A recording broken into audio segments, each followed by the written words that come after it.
पहिला प्रश्न आहे, जागतिक मानसिक आरोग्य दिवस कधी साजरा केला जातो? तर बघा मित्रांनो, जागतिक मानसिक आरोग्य हा 10 ऑक्टोबरला साजरा केला जातो दिवस.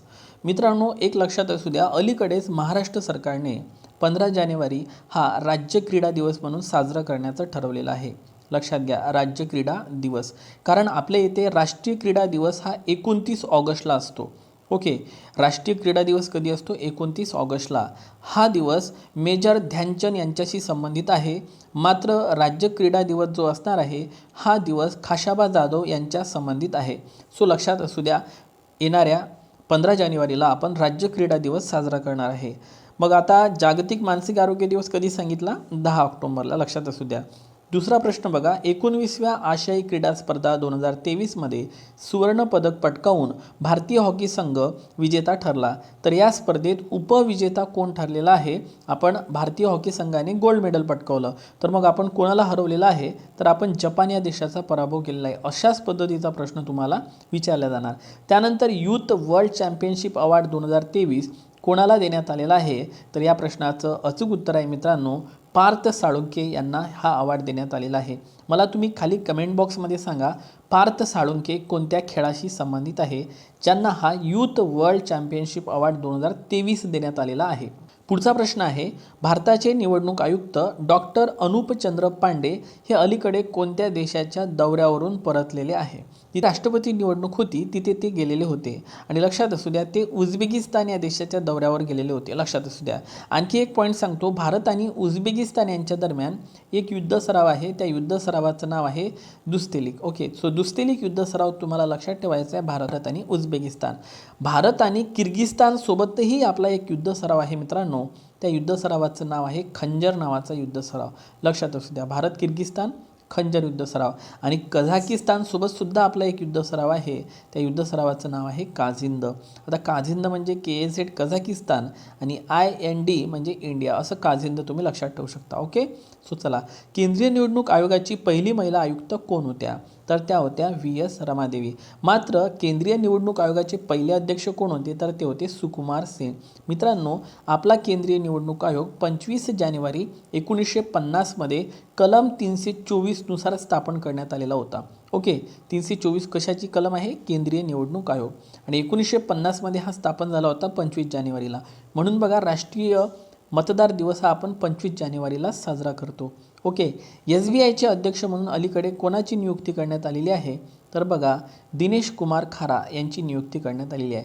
मग आपली जी SBI बँक आहे मित्रांनो, ही 1 जुलै 1955मध्ये सुरू करण्यात आली होती. 1 जुलै 1955. कोणती समिती? AD गोरवाला कमिटी होती. एक लक्षात असू द्या, AD गोरवाला कमिटी होती मित्रांनो. AD गोरवाला या कमिटीनुसार SBIची स्थापना झाली होती.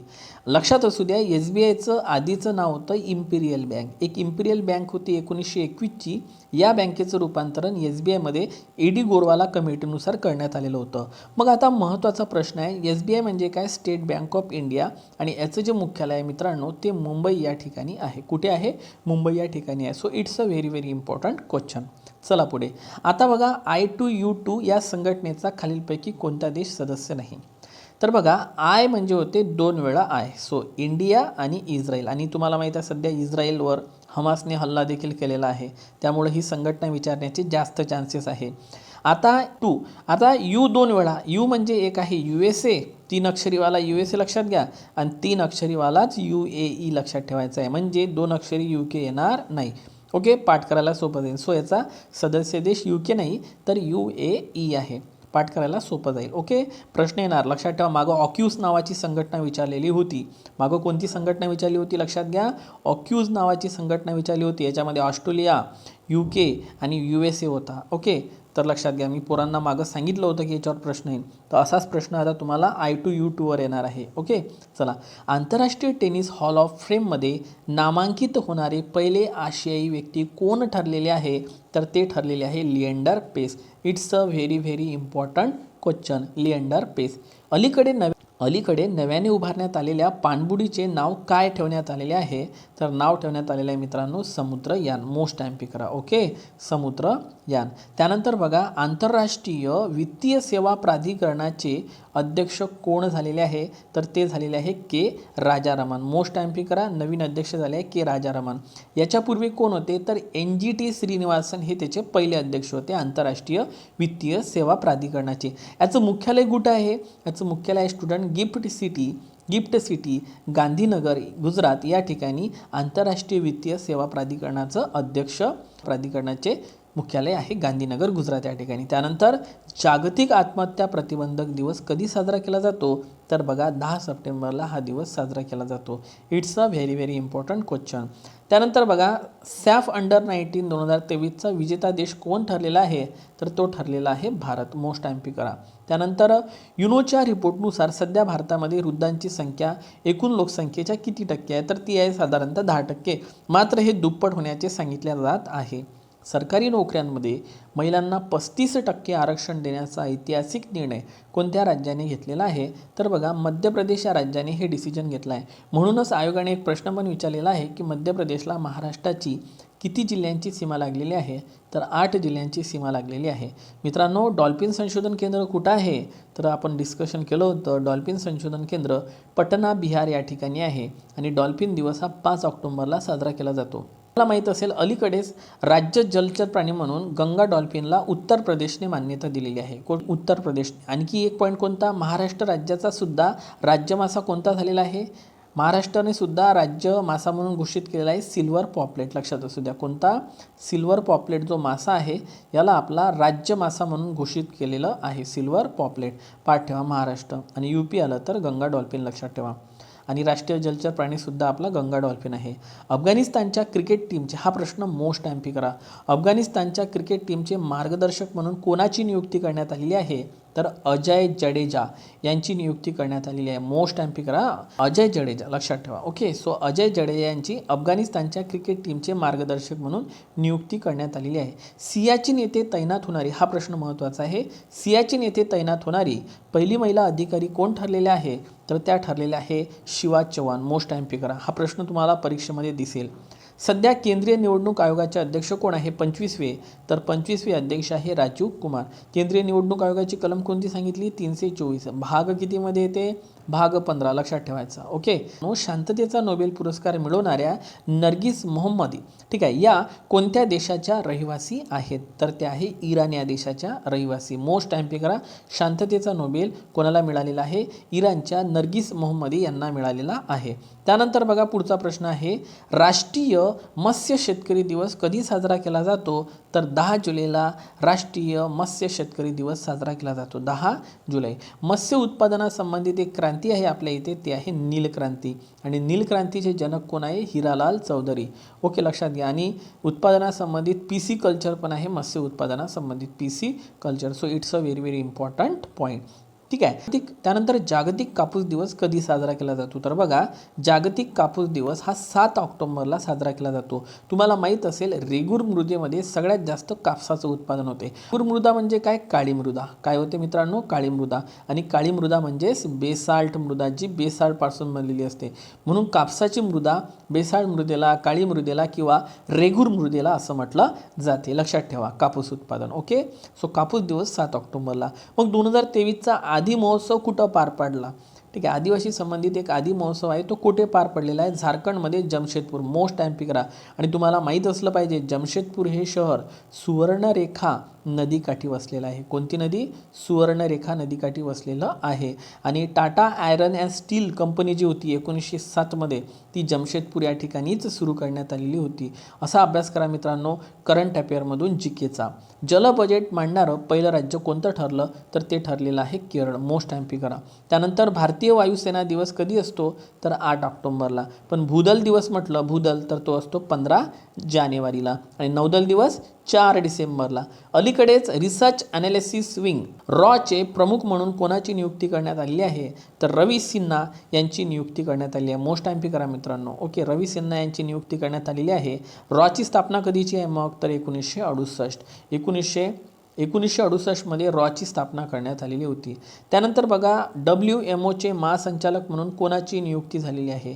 वर्ल्ड मेट्रोलॉजिकल ऑर्गनायझेशन जे आहे, जागतिक हवामान संघटना, ज्याचं मुख्यालय जिनिव्हा स्वित्झर्लंड या ठिकाणीच आहे. तर लक्षात घ्या, याच्या अध्यक्षपदी निवड झालेली आहे अब्दुल्ला मंडोस यांची. मला खाली कमेंट बॉक्समध्ये नक्की सांगा ते कोणत्या देशाचे आहे अब्दुल्ला मंडोस. आता WMOची स्थापना आहे, लक्षात असू द्या, 1950ची. मार्च 1950ला लक्षात घ्या WMOची स्थापना झाली होती. म्हणून जागतिक हवामान दिवस हा 23 मार्चलाच असतो की नाही बघा. ठीक आहे. सो WMO 1950 जिनिव्हा स्वित्झर्लंड या ठिकाणी मुख्यालय आहे. तर सांगा मला याचे जे प्रमुख झालेले आहे महासंचालक ते अब्दुल्ला मंडोस झाले, ते कुठले नक्की सांगा. चला, सध्या ट्विटरचे CEO कोण आहे? सध्या ट्विटर खूप चर्चेमध्ये आहे. ट्विटरची स्थापना 21 मार्च 2006मध्ये झालेली होती. आणि लक्षात असू द्या, ट्विटरचे नवीन CEO झालेले आहे लिंडा ॲकारिनो. यापूर्वी पराग अग्रवाल होते, ठीक आहे, परंतु त्यांना काढून टाकण्यात आलं नंतर. ठीक आहे, तर लक्षात घ्या, लिंडा ॲकारिनो झालेले आहे. मोस्ट MP करा, ट्विटर खूप चर्चेमध्ये आहे. सुलोचना लाटकर कशा संबंधित प्रसिद्ध आहे? तर सुलोचना लाटकर ह्या कोण आहे? तर ह्या प्रसिद्ध अभिनेत्री आहे. तर सुलोचना लाटकर या प्रसिद्ध अभिनेत्री आहे. 2023चा बालसाहित्य पुरस्कार मिळवणारे एकनाथ आवाड यांना कोणत्या साहित्यासाठी बालसाहित्य पुरस्कार देण्यात आलेला आहे? तर आपल्या सगळ्यांना माहीत आहे, छंददेई आनंद. ओके, यापूर्वी पिऊची वही यासाठी संगीता बर्वे यांना पुरस्कार देण्यात आला होता आणि हा प्रश्न परीक्षेत सुद्धा विचारलेला होता, तुम्हाला माहीत आहे. आता तुम्हाला विचारलं जाईल एकनाथ आवाड यांचं पुस्तक, तर ते आहे छंददेई आनंद. आणि लहान मुलासारखंच छंददेई आनंद असं तुम्हाला लक्षात येते, बालसाहित्य आहे म्हणून. महात्मा गांधी शांतता पुरस्कार 2023 कोणाला देण्यात आलेला आहे? हा प्रश्न महत्त्वाचा आहे. गीता प्रेस गोरखपूरला हा पुरस्कार देण्यात आलेला आहे, जे की UP मध्ये येते. ओके, लक्षात असू द्या. मग वहिदा रहमान ह्या कशा संबंधित आहे? तर वहिदा रहमान यांना 53वा दादासाहेब फाळके पुरस्कार देऊन सन्मानित करण्यात आलेला आहे. दादासाहेब फाळके पुरस्काराची रक्कम जी आहे मित्रांनो, ती आहे 10 लाख रुपये इतकी. ओके, चला, आणि 53वा वहिदा रहमान यांना, 52वा आशा पारेख यांना, ओके, तर 51वा रजनीकांत यांना आणि 50वा अमिताभ बच्चन यांना दादासाहेब फाळके पुरस्कार मिळालेला होता. अलीकडेच इस्रायलमध्ये अडकलेल्या भारतीयांना भारतात परत आणण्यासाठी कोणतं ऑपरेशन राबवलं जात आहे? ऑप्शन आहे विजय, अजय, संजय की पराजय. तर या प्रश्नाचं अचूक उत्तर ऑपरेशन अजय. मग काय करू आपण? लगेच सगळे महत्त्वाचे ऑपरेशन्स आपण इथे कव्हर करूया. ऑपरेशन आणि संबंध दिलेला आहे. ऑपरेशन देवी शक्ती अफगाणिस्तानमध्ये अडकलेले भारतीय, ऑपरेशन गंगा युक्रेनमध्ये अडकलेल्या भारतीयांसाठी, ऑपरेशन कावेरी दक्षिण सुदान, ऑपरेशन दोस्त तुर्कीमध्ये भूकंप आला होता आणि ऑपरेशन अजय इस्रायल. तर एवढं पाठ करून घ्या. ओके, तर हा एक महत्त्वाचा पॉईंट होता. तुम्ही मला खाली कमेंट बॉक्समध्ये सांगा, एक ऑपरेशन करुणा होतं मित्रांनो. ऑपरेशन करुणा कशा संबंधित होतं ते मला नक्की खाली कमेंट बॉक्समध्ये तुम्ही सांगा. चला, जागतिक भूक निर्देशांक 2023मध्ये इंडियाची जी रँक आहे ती 111वी आहे आणि आपल्या रँकमध्ये घसरण झालेली आहे. यापूर्वी भारताचा रँक 107वा होता, जो की आता 111व्या नंबरवर आहे. आणि ही एक चिंताजनक बाब आहे. भारताचा समावेश गंभीर उपासमार या गटात करण्यात आलेला आहे. कसा? गंभीर उपासमार या गटामध्ये भारताचा समावेश करण्यात आलेला आहे, जे की आपल्यासाठी लज्जास्पद बाब आहे. भारतातील पहिले भूमिगत ट्रान्सफरचे उद्घाटन कोठे करण्यात? ऑब्वियसली बेंगलोर कर्नाटक या ठिकाणी करण्यात आले. भूमिगत ट्रान्सफॉर्मर. ओके, तर भारतातील पहिले भूमिगत ट्रान्सफॉर्मरचे उद्घाटन कुठे करण्यात आले? बेंगलोर कर्नाटक या ठिकाणी करण्यात आलेले आहे. Most MP. भारतातील पहिले गतिशक्ती विद्यापीठ कुठे? वडोदरा गुजरात या ठिकाणी सुरू करण्यात आलेले आहे गतिशक्ती विद्यापीठ. कामगारांसाठी कल्याण कोष सुरू करणारं भारतातील राज्य कोणतं ठरलेलं आहे? तर ते ठरलेलं आहे केरळ. मग आता लक्षात घ्या, हे कामगारांसाठी जे सुरू करण्यात आलं होतं हे मनरेगा अंतर्गत सुरू करण्यात आलं होतं. मग मनरेगा योजना कधीची आहे? महात्मा गांधी राष्ट्रीय रोजगार हमी योजना 2 फेब्रुवारी 2006ची. ही योजना संपूर्ण भारतामध्ये 1 एप्रिल 2008ला लागू करण्यात आली होती. मनरेगा अंतर्गत 100 दिवसाचा कालावधी असतो, जो की आपल्याला रोजगार देण्याची हमी देत असते. ओके, आणि या योजनेला 2 ऑक्टोबर 2009ला महात्मा गांधीजी यांचं नाव देण्यात आलं होतं त्यांच्या 140व्या जयंती निमित्त. ओके, आणि 5 किलोमीटरच्या आत आपल्याला काय दिलं जाते? काम दिलं जाते. मोस्ट MP करा. ज्युनियर एशिया कप 2023मध्ये कोणत्या संघाला हरवून भारत हा विजेता ठरलेला आहे? तर भारताने वुमन ज्युनियर हॉकी एशिया कपमध्ये भारताने दक्षिण कोरियाचा पराभव केलेला आहे. आर्टिमिस मिशन कशा संबंधित आहे? ओके, सो आर्टिमिस मिशन आहे मित्रांनो चंद्रासंबंधित. ओके, चंद्र लक्षात ठेवा. Artemis mission, it's a very very important point. त्यानंतर पुढे चला, G20चे मुख्यालय कोठे आहे? G20चं मुख्यालय कुठे आहे? तर आपल्या सर्वांना माहीत आहे G20चं मुख्यालय कोठेच नाही आहे. अलीकडे G20ची परिषद आपल्या भारतामध्ये पार पडलेली आहे. G20मध्ये एक नवीन युनियन आलेलं आहे, ते म्हणजे आफ्रिकन युनियन. त्यामुळे आता हा गट G21 म्हणून ओळखला जाणार आहे. तर आफ्रिकन युनियन लक्षात ठेवा. ठीक आहे. सौर ऊर्जेचा वापर करून समुद्रातील पाण्यापासून हायड्रोजनची निर्मिती करणारी IIT कोणती ठरलेली आहे, तर ती आहे IIT मद्रासने. ठीक आहे. समुद्रातील पाण्यापासून हायड्रोजन निर्माण करणार आहे. महत्त्वाचा प्रश्न, जागतिक बँकेच्या अध्यक्षपदी कोणाची नियुक्ती करण्यात आलेली आहे, तर अजय बंगा यांची नियुक्ती करण्यात आलेली आहे. अलीकडे इस्लामिक बँक कोण स्थापन केली, तर आपण म्हटलो होतं रशिया या देशाने ही बँक स्थापन केलेली आहे. मित्रांनो, शहरी भागासाठी मनरेगा योजना सुरू करणारं पहिलं राज्य कोणतं, तर ते आहे राजस्थान. त्याचप्रमाणे आरोग्याचा हक्क देणारे पहिले राज्य राजस्थानच होते. कोणत्या राज्यामध्ये एकूण 5 उपमुख्यमंत्री कार्यरत आहे, तर ते राज्य आहे आंध्र प्रदेश. PM प्रणाम योजना कशा संबंधित आहे, तर रासायनिक खतासंबंधित आहे. तुम्ही PM प्रणाम योजनेचा फुल फॉर्म एकदा चेक करून घ्या. ओके, चला. जेंडर गॅप इंडेक्स 2023मध्ये भारताचा कितवा क्रमांक ठरलेला आहे, 127वा. आणि ग्लोबल हंगरमध्ये 111वा. पाठ ठेवा. रित्या पाऊस पाडण्यासाठी वापरले जाणारे क्लाउड सीडिंग तंत्राची यशस्वी चाचणी घेणारी IIT कोणती ठरलेली आहे, IIT कानपूर. क लक्षात ठेवा. कृत्रिम पाऊस कानपूर.